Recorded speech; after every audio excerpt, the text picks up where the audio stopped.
Tu veux te transformer? Tu y travailles depuis des années, mais tu n'arrives pas à réellement changer? Bonjour et bienvenue sur le podcast Explore la vie qui t'aide à te révéler.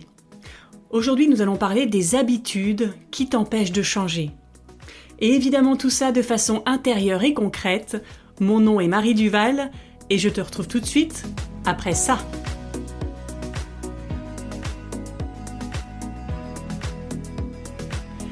Et si tu apprécies ce podcast, aide-le à se faire connaître en mettant une note sur Apple Podcast ou Spotify, en commentant, en mettant un pouce sous la vidéo YouTube, en partageant l'épisode sur les réseaux sociaux et ou en parlant autour de toi. Merci pour lui. Et c'est parti pour l'exploration. Cette semaine, j'ai suivi une formation en management et plus particulièrement en intelligence émotionnelle. Alors, qu'est-ce que c'est que l'intelligence émotionnelle? C'est la capacité à pouvoir identifier, à pouvoir comprendre, exprimer et utiliser tes émotions quand tu prends une décision. Et quand je parle des émotions, c'est tes émotions évidemment, mais c'est aussi celles de l'autre qui est en face de toi. Et c'est donc vraiment la base du management. Ça permet de décider non plus que sur un savoir et sur un côté rationnel, mais ça permet également de prendre en compte tout l'irrationnel et de pouvoir utiliser ton intuition. Et la formation a commencé par un questionnaire auquel il fallait répondre. Il y avait 140 questions et j'ai eu beaucoup de mal à répondre à ces questions. Non pas que les questions étaient particulièrement compliquées et que je ne comprenais pas, mais je ne savais pas comment y répondre. Je ne savais pas qui devait y répondre. Est-ce que c'est la personne que j'ai toujours pensé être qui devait répondre à ces questions? Ou est-ce que c'est la personne que je suis en train de devenir? Alors, c'est un peu perché ce que j'essaie de raconter, mais quand tu te lances sur un chemin de transformation, tu vas dans ton passé, tu guéris tes blessures, tu vas dépasser tes peurs, tu t'attaques à tes croyances limitantes. Et donc tout ça fait que tu te transformes petit à petit. Mais à un moment donné, tu n'es pas encore la personne que tu es en train de devenir et tu n'es pas non plus la personne que tu as toujours été. Tu es entre les deux. Est-ce que ça t'est déjà arrivé ça? De ne pas savoir comment réagir, de ne pas savoir comment analyser une situation. Parce que les habitudes ont la vie dure. Parce que tu as eu l'habitude de te comporter d'une certaine façon pendant des années et que ces habitudes commencent à se fissurer peu à peu, mais elles sont toujours là. Donc le personnage que tu as joué pendant des années est toujours là face à toi.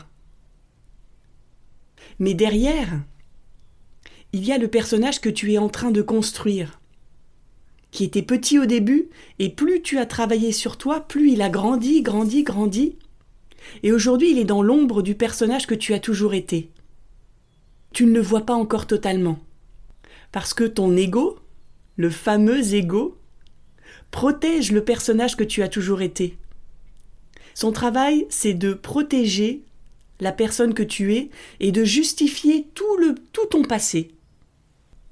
Son rôle est très important parce que sans ton ego, tu ne saurais pas qui tu es. Et tu serais complètement barré.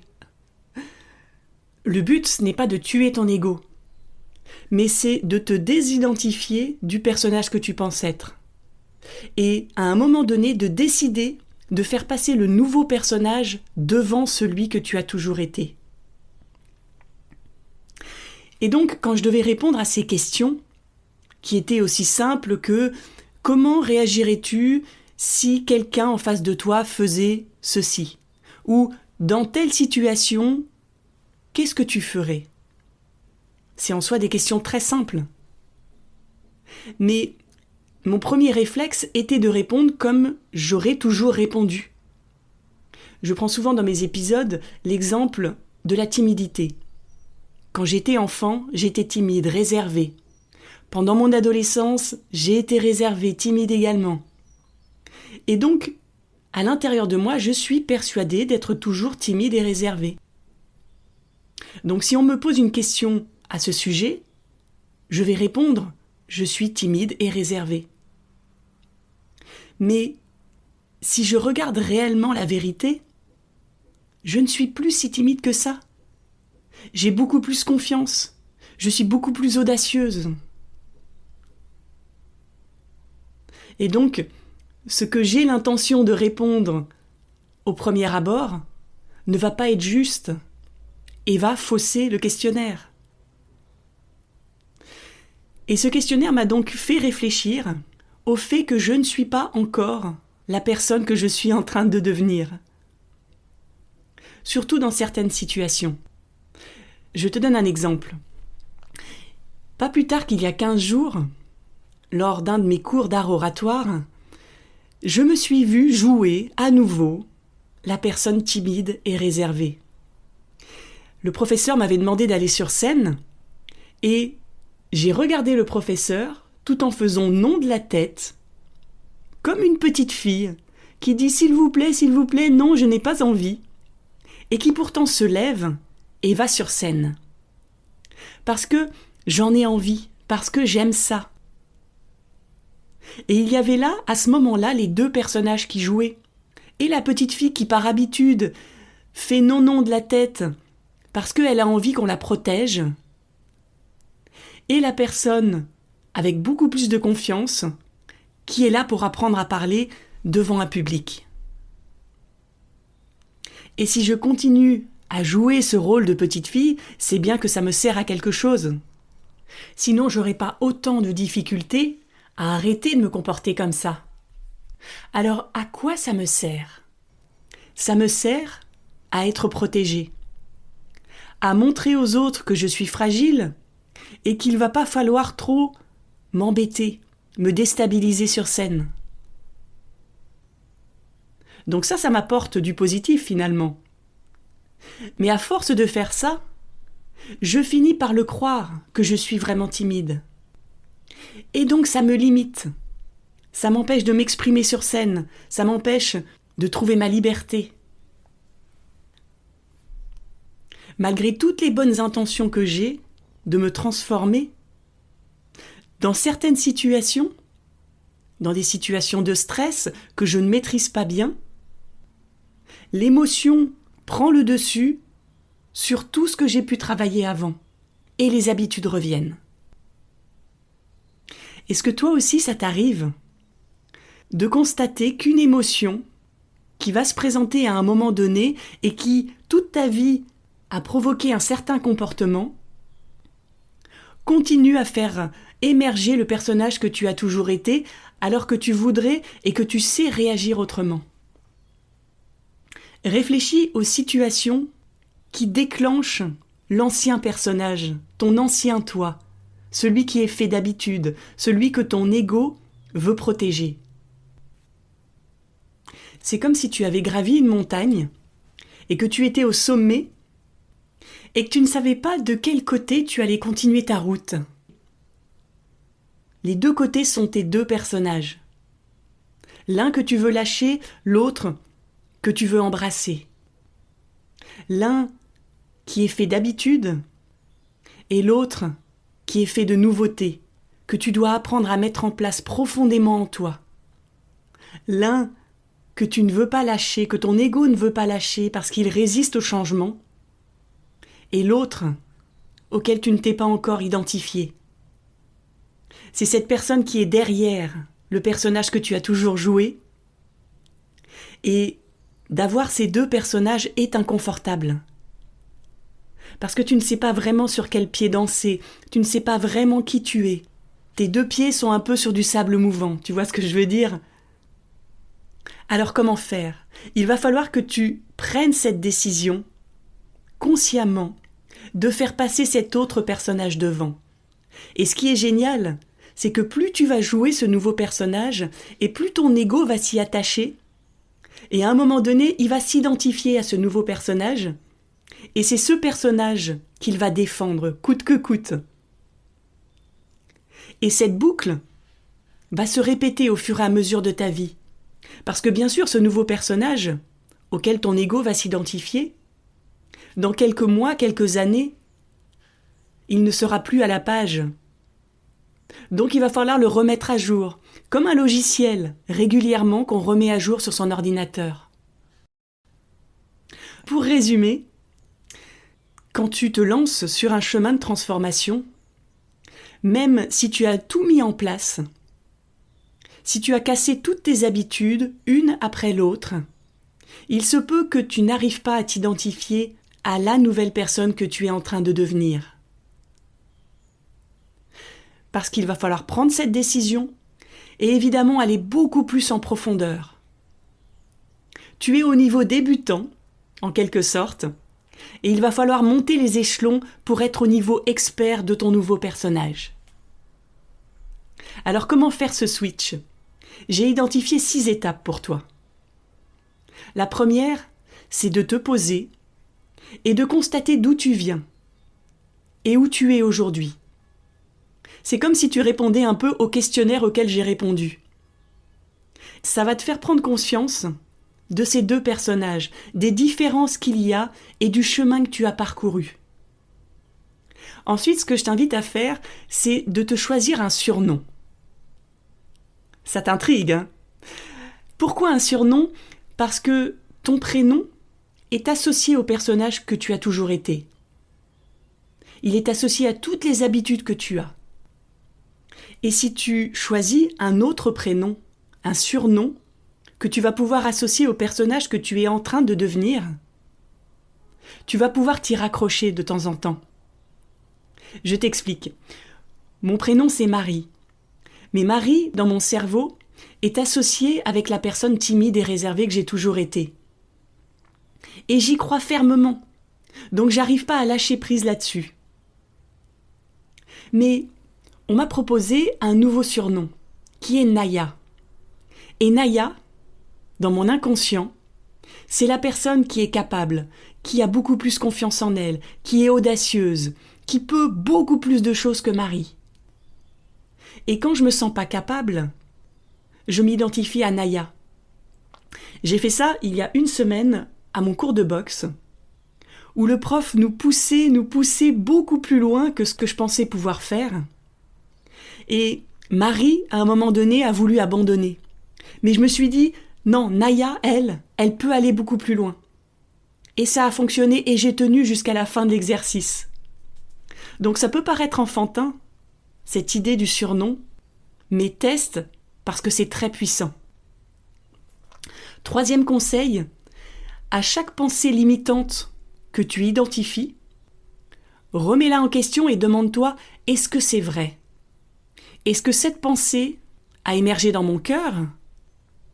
Et donc dans ce cas-là, c'est ton nouveau surnom. Pour moi, c'est Naya. C'est une pensée de Naya. Ou est-ce que c'est une pensée qui a émergé dans ta tête ? Et dans ce cas-là, c'est une pensée d'habitude qui n'est peut-être plus vraie aujourd'hui. Qu'est-ce que c'est qu'une pensée limitante ? C'est « je ne suis pas capable ». C'est « je n'y arriverai pas ». Qui je suis pour penser ça ? Qui je suis pour oser rêver ça ? Souvent, c'est un discours qui est comme le petit hamster dans sa roue, qui est fait d'habitude. 4e conseil, décide qui tu veux être avant d'agir. Il faut que tu casses ces autoroutes neuronales que prend ton cerveau pour gagner du temps. Lui ne réfléchit plus à qui tu es. Il sait, il en a la conviction que tu es tel que tu as toujours été.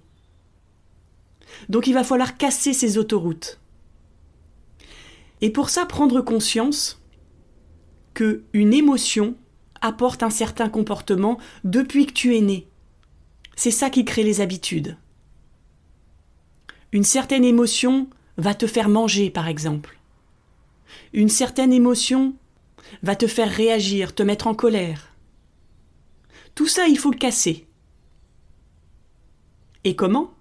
En transformant ton émotion en intention. En arrêtant de te faire balader par tes émotions, en reprenant le contrôle avec une intention. Donc ce n'est plus la situation, ce n'est plus l'émotion qui va te dire comment agir, mais c'est ta décision, ton intention. Si je reprends l'exemple de mon cours d'art oratoire, plutôt que de jouer la petite fille, si j'avais dès le début décidé d'agir comme Naya, mes émotions, la situation, le stress ne m'auraient pas fait jouer un double jeu. Et c'est là où c'est important de lister les situations où tu sens que tu es en train de basculer, de jouer ce double jeu. Et dès que tu identifies ça, mets ton intention d'être ton nouveau surnom. 5e conseil, quand tu agis, quand tu as pris cette intention, cette décision d'être ton surnom, agis comme lui, mais surtout pense et ressens comme lui. Ça va te permettre d'ancrer beaucoup plus profondément ce nouveau personnage. Qu'est-ce qu'il pense ? Qu'est-ce qu'il ressent ? Comment ça se passe à l'intérieur de toi ? Plus tu vas t'entraîner à faire cet exercice de t'identifier totalement avec tout ton corps à ton nouveau personnage, plus tu vas prendre plaisir à être ce personnage et plus tu vas pouvoir le comprendre en profondeur. Donc plus ça va être confortable et facile d'être ton nouveau toi. J'espère que tu me suis parce que je ne sais pas si c'est très clair entre ton ancien toi, ton nouveau toi, ton personnage. Si c'est pas clair, vraiment, pose-moi des questions en commentaire et je t'y répondrai. Et puis le dernier conseil, c'est à chaque fois que tu agis comme la nouvelle personne que tu es, prends conscience de ça et félicite-toi. Parce qu'à chaque fois que tu fais ça, c'est une habitude de plus que tu es en train de fissurer. Et au fur et à mesure où tu vas le faire, ça va la fissurer encore plus et à un moment donné, elle va casser. L'autoroute neuronale que ton cerveau prenait a cassé. Et tu vas pouvoir recréer un nouveau chemin. Donc sois fier de toi quand tu constates un progrès. Je te répète les 5 étapes. Pose-toi pour constater d'où tu viens et qui tu es maintenant. Choisis un surnom.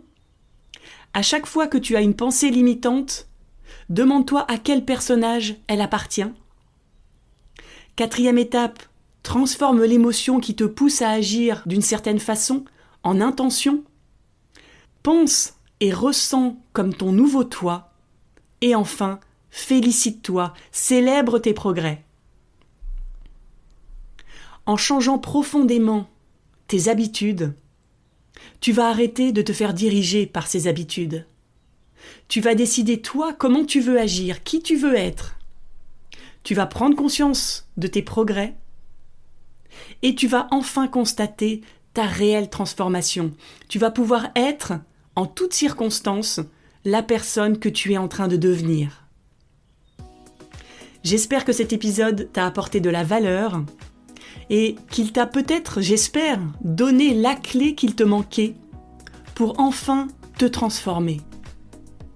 Si tu penses que cet épisode peut aider d'autres personnes également à se transformer plus rapidement et plus profondément, fais-le connaître. Mets une note, mets un pouce sous la vidéo YouTube ou un commentaire. Partage-le sur les réseaux sociaux et parle-en autour de toi surtout. C'est le plus important, le faire connaître auprès des gens que tu connais. On explore ensemble. Je te donne rendez-vous lundi pour un prochain épisode et en attendant, je te souhaite une merveilleuse semaine à la découverte de ton nouveau toi. À lundi!